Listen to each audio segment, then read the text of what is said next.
آیت ہے جس کا غلط مفہوم لیا جاتا ہے، لا اکراہ فی الدین۔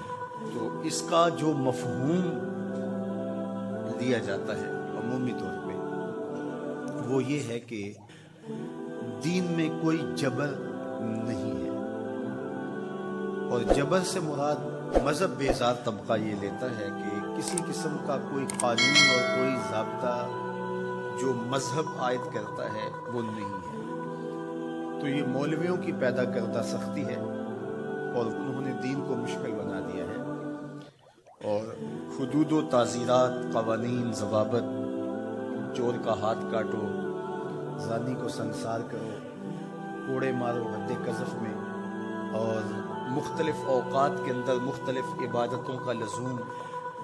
تو یہ کیا ہے جب قرآن کہتا ہے لا اکراہ فی الدین، دین میں کوئی سختی نہیں ہے، کوئی جبر نہیں ہے، جو مرضی کرو، تو یہ اس کا مفہوم نکالا۔ اور ایک طبقہ ایسا ہے کہ جو دین کو اس طرح پیش کرتا ہے اور اس طرح سے دین کو لوگوں کے سامنے رکھتا ہے کہ جس طرح دین پر عمل کرنا کوئی آسان کام نہیں ہے، اور اس کو وہ مشکل اتنا بنا دیتا ہے کہ لوگ گھبرا جاتے ہیں کہ ہم تو پھر دین پہ نہیں چل پائیں گے، چند لوگ ہی دین پہ چل سکتے ہیں، جبکہ یہ دونوں چیزیں افراط و تفریط سے تعلق رکھتی ہیں۔ تو آیت کریمہ کا صحیح مفہوم یہ ہے، لا اکراہ فی الدین کا مطلب یہ ہے کہ دین قبول کروانے میں کسی پر سختی نہیں کی جائے گی کہ تو ضرور مسلمان ہو، یہ اس کا مفہوم۔ اب کوئی دین قبول کر چکا ہے اور پھر احکام شریعہ اس کے اوپر نافذ ہوں گے تو یہ تو ہوں گے، اس پر یہ نہیں ہے کہ اب اس پر سختی نہیں کی جائے۔ جو اس جامعہ میں، اس درس گاہ میں داخل نہیں ہوتا، پڑھنا نہیں چاہتا، تو ہم اس کو دھکے سے گھر سے اٹھا کر کے یہاں داخلہ نہیں دے سکتے۔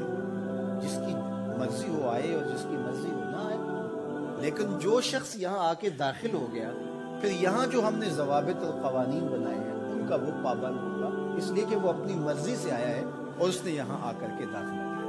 تو اب وہ کہے کہ میں نہیں مانتا تو وہ باغی کہلائے گا۔ تو اسلام کے اندر کسی کو سختی سے داخل نہیں کیا جائے گا، ترغیب دی جائے گی۔ اور قرآن مجید کی اس آیت کریمہ کو اگر پورا پڑھیں تو سارا مفہوم واضح ہے۔ لا اکراہ فی الدین، دین لانے کے حوالے سے کوئی زبردستی نہیں ہے۔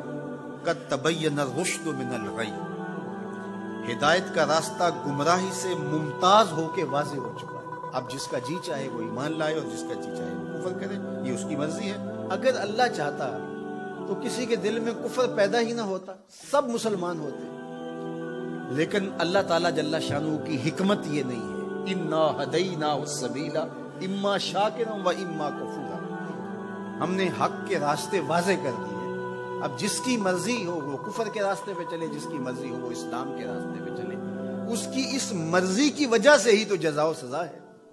اگر اس کی مرضی سلب کر لی جائے اور وہ ایمان لانے پہ مجبور ہو تو پھر اس کا یہ کمال کون سا ہے؟ تو کمال تو یہی ہے کہ دونوں راستے ہیں اور دونوں راستوں سے دکھائی دے رہے ہیں، اور وہ اپنے اختیار سے خیر کا راستہ اختیار کرتا ہے تو جزا ملے گی، اور اپنے اختیار سے برائی کی راہ پہ چلتا ہے تو اس کو جو ہے وہ سزا ملے گی۔ لیکن اگر اس کا اختیار ہی نہیں ہے برائی کے راستے پہ چلنے کا تو پھر اس کو سزا کیوں دی جائے؟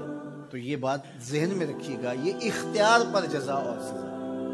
تو آیت کریمہ کا مفہوم یہ بتاتا ہے کہ جو چاہے وہ حق پہ آئے، اس پہ مجبور نہیں کیا جائے۔ باقی احکام شریعہ پر عمل پیرا ہونا تو یہ ایک امر آخر ہے۔ تو یہ سراسر نفسانی خواہش ہے کہ اسلام ہمارے اوپر کوئی پابندی نہ لگائے، جس طرح ہم چاہیں اس طرح ہی چلے اور ہماری زبان پہ کلمہ بھی جاری رہے۔ میں بھی ہوٹل میں پیو، چندہ بھی مسجد میں دو، شیطان بھی خوش رہے، خدا بھی ناراض نہ ہو، یہ کیسے ہو سکتا ہے؟